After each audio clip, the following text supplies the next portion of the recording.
welcome back to the Citizen Channel, our story of the game before an international break. Yes, it's always nice to get a win, but when you don't and it's your fourth defeat on the trot, yeah, perhaps not so good, but it's like the old City, isn't it? I quite like the old City and being miserable and upset and angry and everything like that. So, yeah, we get beat once, I'm a bit fed up, beat twice, we get beat 4 times. We get used to it, don't we? So this is the story of the game.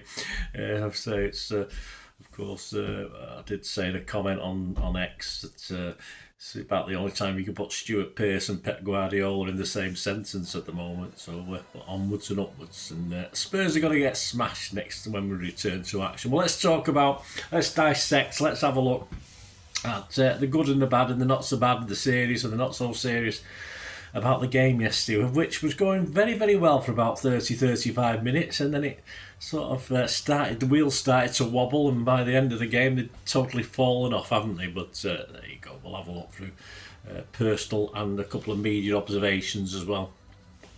And please check out my player ratings feature and let me know your player ratings, etc. Right, this game, Brighton 2, City 1 on the 9th of November. Match day 11, we still sit second, 5 points behind Liverpool now, so they're all cock-a-hoop. And the bookies have made them favourites now, so Arsenal had a brief spell at favouritism, we moved back to favouritism, and now Liverpool are firm favourites. Yes, we're drifting like the proverbial barge at the moment. So let's have a look at this game. Pep's 11, 2 changes to the sporting team. I got 7. Not great, but who knows what's going on. I did have Aki and a Kanji in my team. They were on the bench. I'm sure if they were fit, they would have played. Of course, I had Bernardo playing, and he looks. People saying he looks tired. So again, perhaps he would have played. And the only guy I sort of failed miserably on was probably Doku, but he wasn't even in the squad. So I have no idea. Is he injured? I don't know. But anyway, I got 7. I was happy with that, considering the circumstances. Brighton, I think, made 1 change to their last game, of course, a defeat at Liverpool. Verbruggen, Veltman, Van Heck, Julio, Estupinen, Hinchelwood, Ayari, Rutter, Adingra, Welbeck and Mitoma. Our starting 11 and on the bench, as I say, who was fit and who wasn't. I'm still not convinced De Bruyne was fit, even though he came on. Edison, Walker, Simpson, Pusey. A surprise for me. Gvardiol, Lewis, Kovacic, Gundo, Nunes, Savi, Haaland and Foden. On the bench, Ortega, Aki, De Bruyne, Bernardo, Akanji, Wright, O'Reilly, McAtee, Wilson, Esbrand. What's Mr. Carson doing? Is he staying at home watching telly? I don't know. Story of the game, yeah, it was an okay start, but I didn't have anything of note till about the 15th minute when keeper Bart Verbruggen denied Savi with an outstretched leg as the City winger ran onto the Kovacic through ball. Good move by City. Savi hasn't scored yet, has he? I don't think, for us. So could he have made a cross? Possibly. Haaland was free. He could have played it back to Haaland. It's always worth an effort if you're a regular scorer. He isn't a regular scorer, so do get an assist, put it back to Haaland. The goalie made a good save actually, so he did as much as he could. He could have got on target, but perhaps he could have done a little bit different.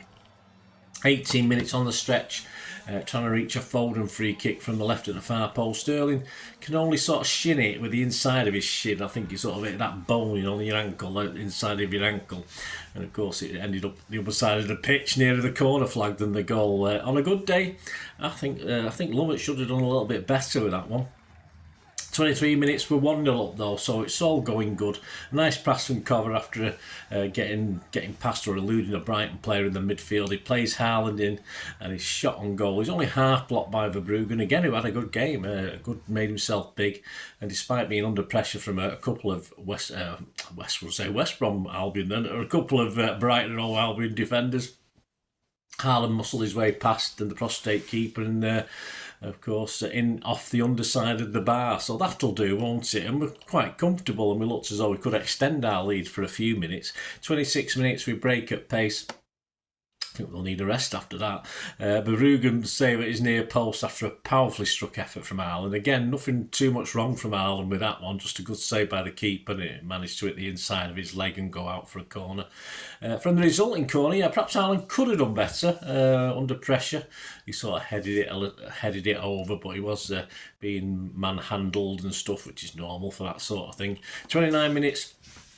Kovacic plays it forward to Lewis. Moments later, the ball ends back with Kovacic and he has a pop, which he's scored these, hasn't he? So he's entitled. I'm not saying Xavi isn't, but at least Kovacic has scored a couple of long-range efforts, but it was a reasonable, comfortable save for Brugge. 35 minutes, Gvardiol slides to block a Welbeck shot. I think this was the first real chance they had at 35 minutes, and this is where they suddenly realised perhaps he could play a little bit better against us. The striker had beaten Kovacic for a pace and had been slipped in by Mitoma, who'd roasted Walker himself. The ball actually hits sort of Gvardiol's arm, but he's on the floor sliding along. There's not a lot he could do with it. In the Champions League, it probably would have been given, but not in our league. So they did well. But that was a sign of things to come. A chink of hope for Brighton. I think they realised. And of course, they would get better. 38 minutes, Rico Lewis is booked for a foul on Welbeck. They're very good at pressing, Brighton. We know that. They have been since Harry Potter's time. I know it's not Harry Potter, but you know what I mean. Or Brian Potter, he had a bad day. So, yeah, they're very good at pressure. So, obviously, when he pinged the ball about like Ederson pinged it to Lewis, and perhaps, no offence to Lewis, but perhaps he isn't as clever on it as some other City players of old, if you like. When I say old, I mean a few months ago. He struggled and lost it, and obviously made the foul. But I think Edison was slightly at fault for putting him under a bit of pressure. Brighton have a free kick about 30 yards from the City goal. I could see where this was going. I wasn't obviously where I stood. I couldn't see how his wall was positioned, but I just knew it was going to go to his left-hand post. And he sent a ball over and it just went narrowly. But Edison was as cool as a cucumber. I assume he had it covered, I think. Half-time, 0-1. Similar to Lisbon, I thought this. The Brighton manager then apparently berates his team for showing City too much respect. Absolutely, I agree, up to 35 minutes. And sadly for me, I thought at the time, if he does that, and it did, it only end one way, and the poor Maroons will crumble, of course. In the second half, 52 minutes, Ederson is forced into action, clawed away a downward header from Hinchelwood, who was totally unmarked from about 6 yards out. It was a savable height for Ederson, in fairness. He would have been disappointed if he hadn't made the save, but really Brighton should have been back in it after 52 minutes. As I said, the writing's on the wall now. They're just coming at us all the time, and we're getting less and less chances. Igor shins the ball over his own bar, though, when we did get a chance. On 56 minutes, that could have easily ended up in the net. Ireland cross that was heading for Xavi. Excellent or fluke. Say who knows? I would say more fluke, because he didn't really have much control over where he put it, and he put it over the bar. So less off for Brighton. As I said, it's at that stage it could have been 2-0 and probably game over for City as well, because at 62 minutes, Núñez gets the better of Adingra, but he's able to pull the ball back in the path of Haaland. So Foden plays it to Xavi on the right of the box, who tries a little curl. He tries to curl a shot inside the far post. You're not Mahrez, mate, after cutting inside. But Foden had a little bit of a groan about that because he wanted it back. And as I said, as Xavi earned his right to be taking these sort of shots, probably not at the moment, but until he gets a goal, perhaps he'll calm down a little bit then. But disappointing for me for Xavi again. 65 minutes, Rutter heads over the City bar from 10 yards.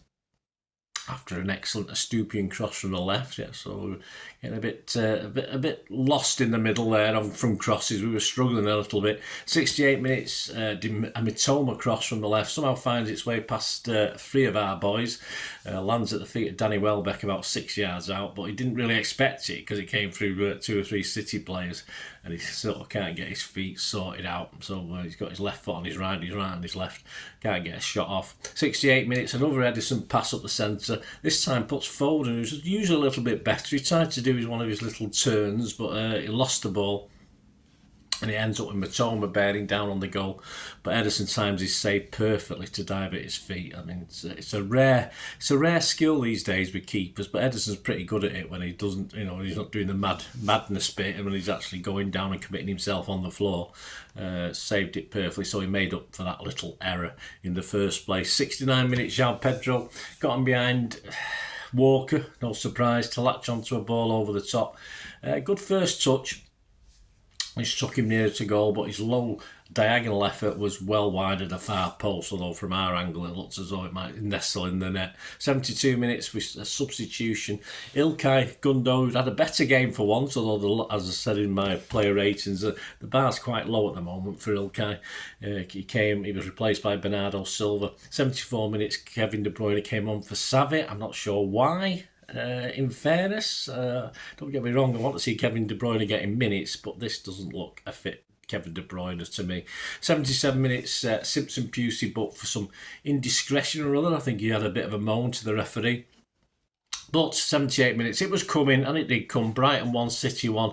Pedro lashes home from 7 yards after the ball broke his way after a Danny Welbeck shot was blocked by a cluster of City defenders, mainly Rico Lewis getting in the way of everyone else, who seemed to, rather than kick through Rico Lewis, which is understandable, sort of stood around watching, which allowed Pedro to lash it home as it fell nicely for him. Not good. And yeah, the inevitable 83 minutes, 5 minutes later, it's 2-1 for Brighton. Matt O'Reilly slipped him again through that. A good move, actually, from Brighton. And our defence was chasing shadows, and he confidently steered it, the ball past the on-rushing Ederson. Good move, just a good move by Brighton. It was always going to be, it was always looked likely after he got that equaliser. We huffed and puffed, 89 minutes. De Bruyne shot from 20 yards, but his effort is wide. The keeper had it covered anyway. It was no real pace on it to threaten an equaliser. We had plus 9 minutes injury time, which confused me because I thought he said plus 5. So when he get into 6, 7, 8, I was thinking, well, why has he not blown his whistle yet? Why aren't the Brighton fans going mad? But obviously I'd mislooked. My old eyes hadn't noticed. 92 minutes, Foden shoots narrowly wide. Yeah, never looked as though it was going in. Far too straight a line from the left-hand side of the box. A low sort of P-roll we used to call them, from just inside the box. 90 plus 5, Josko Gvardiol could be a hero again, but sadly his header was well wide. Yet he sort of diving head, did well to get his head on it, I suppose, and get some direction on it, but of course it went well wide of the right post.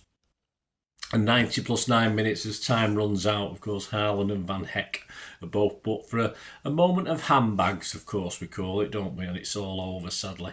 To sum up, once again, I think once the opposition realised this isn't the wonder team it once was, and let's face it, let's be honest, the City fans were not. Whether it's injuries or tactics, it doesn't matter. It's a accumulation of everything, I think, at the moment. And in the same way Lisbon did it to us, once they'd been back in that dressing room and the manager had watched the first half of what we could and what we couldn't do, in other words, we can't defend, then the other team looks better. And this is what happened, and we ended up losing the game. Seemed to be a lack of fight on the pitch.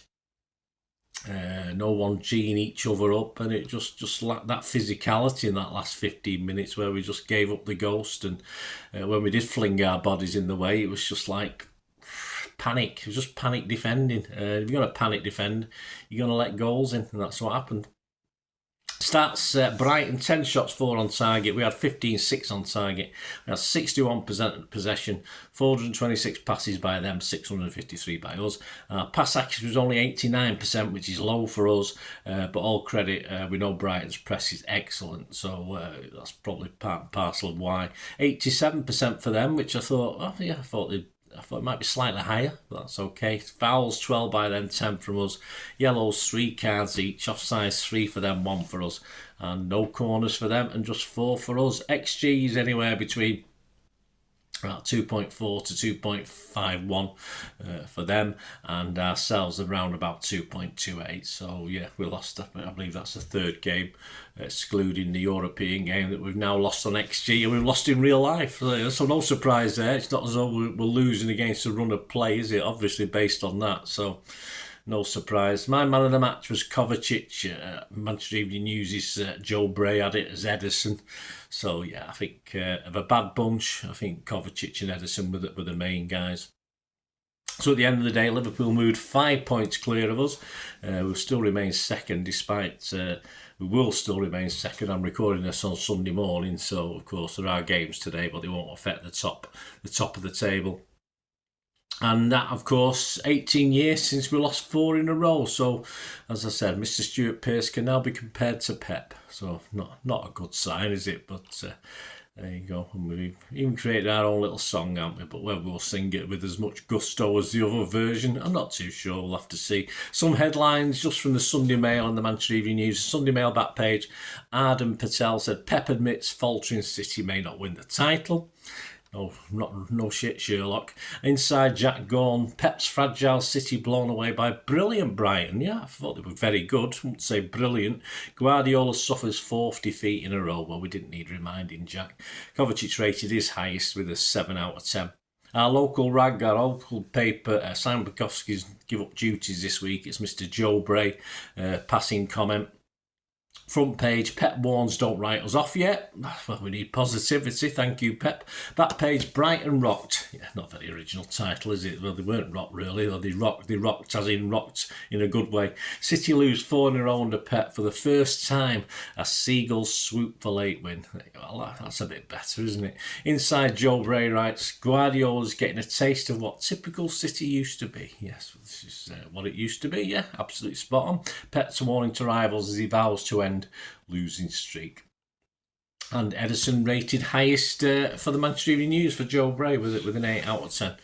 So there you go, guys. Not perhaps as much to laugh about this week, but as I say, it's what we're used to in the trenches. So City fans, it's like the old days. I don't know about the 90s. It's like the 80s and late 70s to me. But of course, we didn't do too bad in the late 70s. We just missed out on a couple of trophies. That's all. But yeah, it's more like the 80s as well, which I remember fondly or not fondly, depending which way you look at it. So thanks for joining me, guys. Let us know your thoughts, let us know your comments, anything that stood out to you. It'd be great to have your views on this. Please, if you are new to the channel and you're not subscribed, please, if you like what I try and do, please push that subscribe button, push the bell notifications, give us a like. Give us a like, even if you're not in the mood to. After that, let's be positive. Let's stay positive. Nice rest now, aren't we, before we go on to our next game. So give us a like, guys. That'd be wonderful. And if you do check through, of course, there'll be loads of stuff over the international break, loads of City stuff, so you can check all that out. A couple of catch-ups with I don't knows or I didn't knows, etc. So check that out. There will be a Pepsi 11 for the arrival of Spurs and a City 130 special for Spurs as well, which obviously in about 12 days time as I'm recording this. So check those out. Loads of history stuff. And if you do look through the channel, you'll see stuff on film and TV, another passion of mine. So any interest in that, have a look. Or you know somebody who might be, giving a kick in my direction. And yes, just thank you. And please, just if you can, you want to help me support the channel just by watching a couple of ads or other ways with memberships and sponsorships, just stay tuned for ways of giving me your support. That'll be very, very good. Well, I hope you enjoyed the feature, and yeah, if you can support me through the subscription, if you can subscribe, guys, that'd be wonderful if you've not already done so. We do actually have memberships at the moment, just 99p a month, so you get access to all my City stuff, including all the history vlogs, dozens and dozens not been published yet that you get immediate access to, and every time I do a edit and do a vlog, you get immediate access to it as well. So you can have a copy of scripts as well if you want any hard copy of the sort of things I do on matches and teams and managers and players, etc, etc. So if you can join the membership, that'd be wonderful. We do have sponsors at the moment. Piat 6505 are our current sponsor. They have a little eBay shop, so if you check in the comments section, there's a link there to the shop. They sell movie posters from the 90s and 2000s. They sell DVDs, some classic Hollywood movies, some classic foreign language ones. And if you do see anything you fancy on there, if you do place an order, just mention me, just say Bernard sent you, and you automatically get 10% reduction in the cost of your order. So fill your boots, guys, and my thanks to Piat 6505. And yeah, if you want to support the channel just by watching the ads, that helps. Watch the ads, let them play through while you just have to check your phone or something, let it play out. And of course, if you follow any of the links, that always works as well. If you follow a link to one of the ads and you fancy something, I've done it myself. I've followed a link and actually purchased something from another organisation. But it can happen. It can happen. Not all ads are stuff you're not interested in. And of course, you can give us a like, guys. That would be absolutely fantastic. All likes are much appreciated. Anyway, thanks for watching. Until the next time, of course, I only ever ask one thing, don't I? Please, I ask you all to stay safe, especially you Blues. Until the next time, come on, City. Bye for now.